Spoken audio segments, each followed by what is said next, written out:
feel like music is kind of like the aesthetic backdrop in this film. I feel like it's more about the characters and the relationships. Yes, you're absolutely right. And Frank. So, how do you feel that music kind of influences the way that you tell stories? But the music in this movie is great. And big kudos to Stephen Rennicks, who wrote all the. I wrote a lot of lyrics, but Stephen wrote the songs and he wrote the soundtrack for the film. And two very different jobs, which we really originally didn't know would be the same person.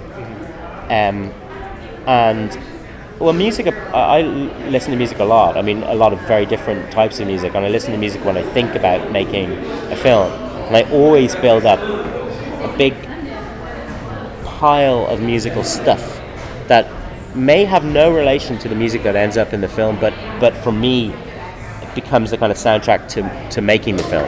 I don't know. I think other people do that as well, but it gets me into a way of thinking, in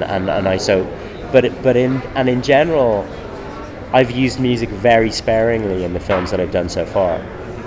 One of my films, which did pretty well, has one cue in the whole film.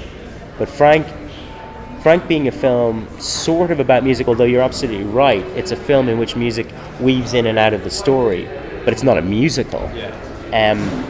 But getting the music right was incredibly difficult because we didn't want the band to fit into any recognizable category.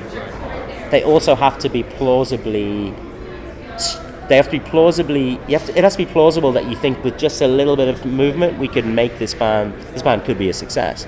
At the same time, they have to be believably outside of the stuff that we're used to hearing, and that's a very tough brief.